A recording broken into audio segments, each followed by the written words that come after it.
Welcome to Spotlight Sessions, where we shine What's a light your on story? incredible impact. What does accessibility mean to you?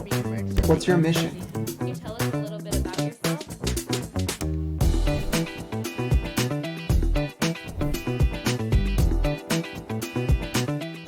Hello, and welcome to another episode of accessiBe's Spotlight Sessions, where we highlight leaders and changemakers in the disability community and the amazing work that they do.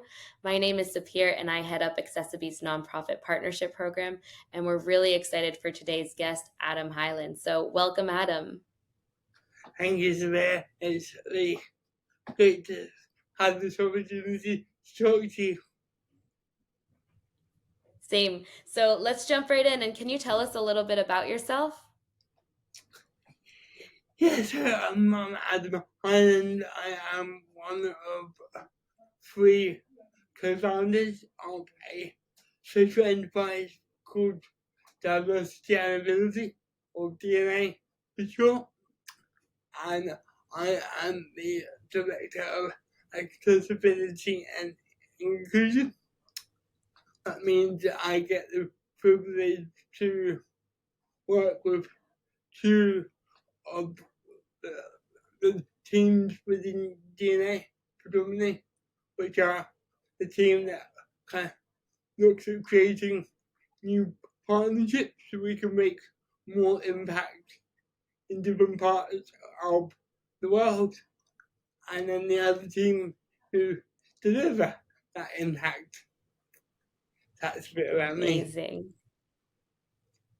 So that's really great. And as a UK-based organization, can you tell us a little bit more about the work that you're doing globally and maybe also locally?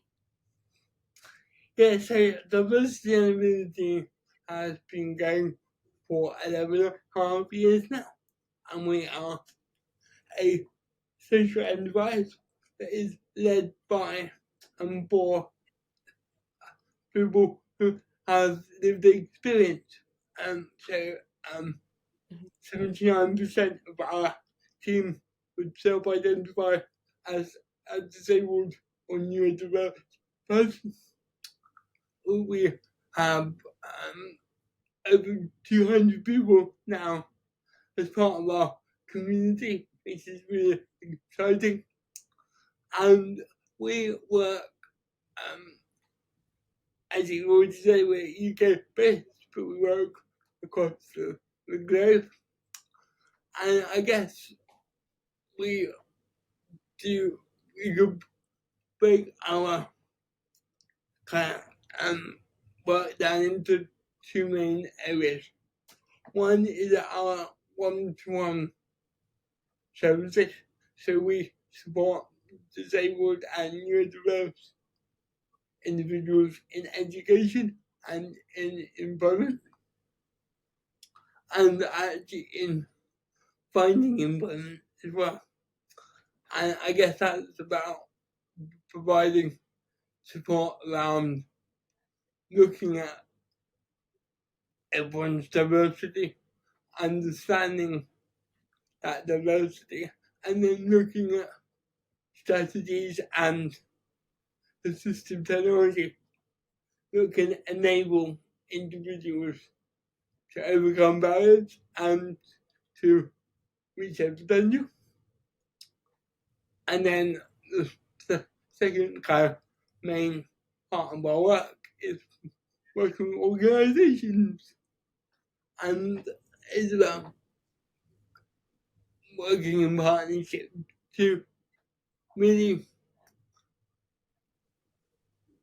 change a narrative around disability that has historically been quite a negative, deficit way of looking at disability. I mean, challenge organizations' perceptions of single people, of disability, and really understanding that if we can embed inclusive practices, inclusive design, inclusive cultures in education or in the workplace or anywhere really in society, then we can start to remove barriers. And when we remove barriers, not only do individuals thrive, but organizations and wider society thrive. And those kind of services we offer can be things like looking at physical environments, it could be looking at digital accessibility, we could also be looking at recruitment practices and making adjustments in the workplace. So it's about enabling individuals to understand their diversity and have the strategies and tools to overcome barriers and thrive. And it's also about working with organisations to make sure they're doing what they can be doing to create a more inclusive world to live in.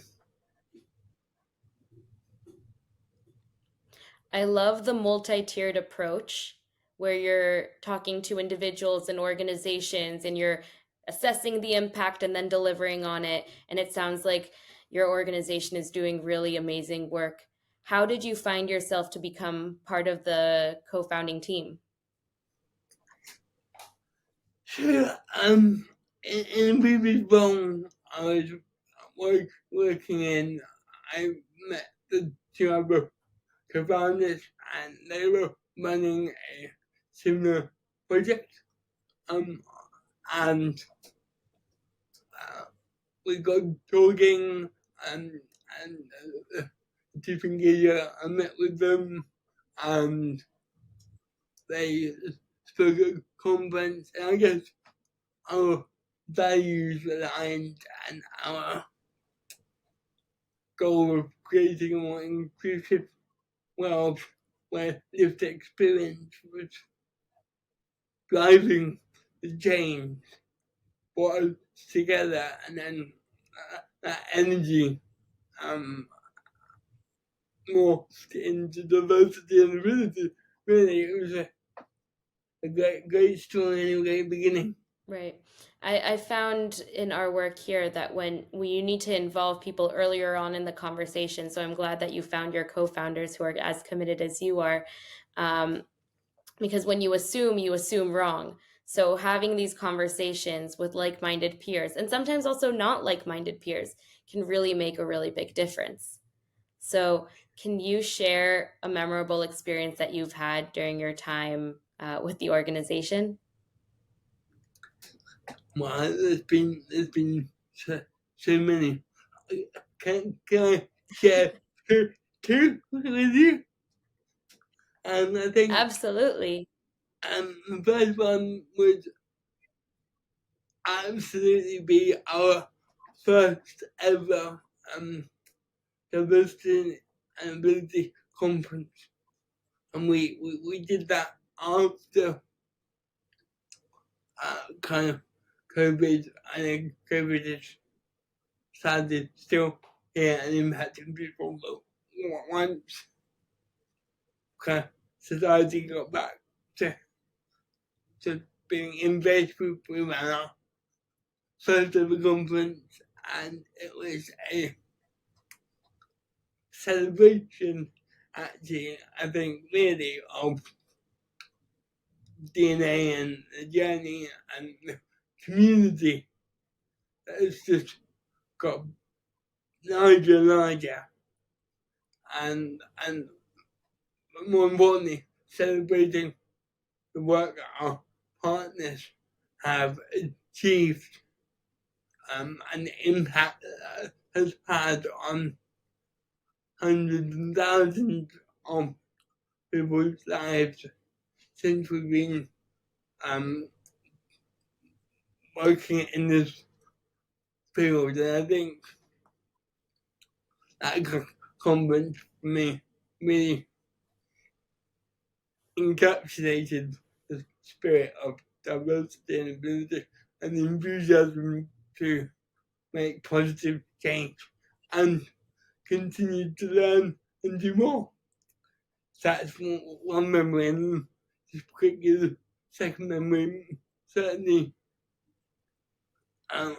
quite recently, is that diversity and ability created a new digital inclusion passport, which is quite different to anything that we have seen in the UK, certainly. And we launched it 6 months ago, and we got recognised in the Tech for Good Awards just over a month ago. And we, yeah, that was a very amazing and stiff competition, and I think it really shows or validates the work and the input and energy that the team at DNA have put into creating this new tech initiative that we believe will really help enable more and more people to feel comfortable having conversations around adjustments that they need, whether it's in education or workplace. Yeah, 2 members. Yeah, that's great. And it's so good to just get the conversation going on that.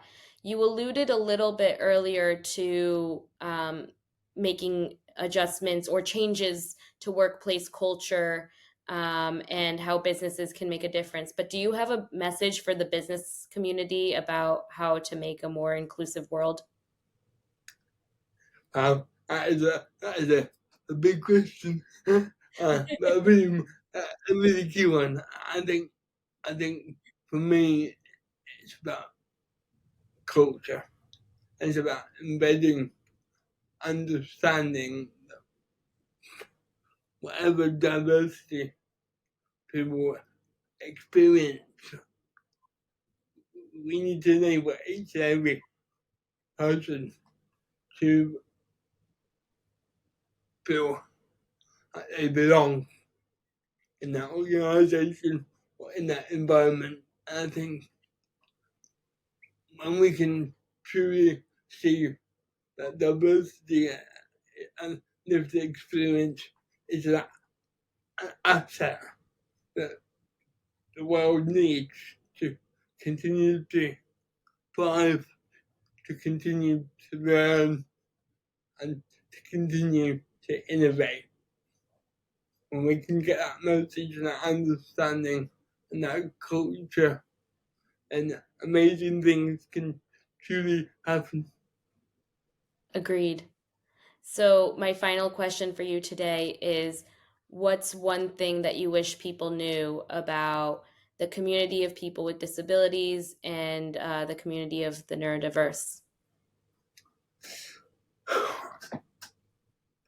I wish they knew that. I'm asking some hard hitting questions here, Adam. It's good, and they're really poignant and important questions that we need to be asking ourselves, I think, in society. I think more people need to take time to understand that we need diversity. And that actually, by making adjustments, and adjustments don't need to be complicated, they don't need to be expensive often. By making those adjustments and by having a conversation with everyone about what do you need to reach your potential, it's not just good for that individual, but it's good for organizations. And actually, we forget very often, I think, you hear organizations say, well, is it going to cost more money if we hire disabled people? Well, in the UK, the average cost of making adjustments is around £79. What we don't always think about is how much it costs to lose really good talent, or not even attract really good talent, and then end up having to recruit again and again and again to find the right candidates, because recruitment costs more money. So I guess the message to organisations that what I think I would like them to know is that you're much better placed to invest time, invest support around really talented individuals, and keep this kind of culture where we can see big turnover and staff because we're not supporting the people and the talent that we've got and that we can attract more of. Absolutely. We need to start making those changes yesterday. Yeah, indeed. So, Adam, thank you so much for being a guest on the Spotlight sessions. We really appreciate your time and insights. Thank you, Spirit. It's been an absolute pleasure. Thank you. And to all of our guests, thank you for tuning in to this episode. We would love for you to continue the conversation with us by liking and subscribing to this YouTube channel. You can also continue following us on Instagram at accessiBe_community. We'll see you there.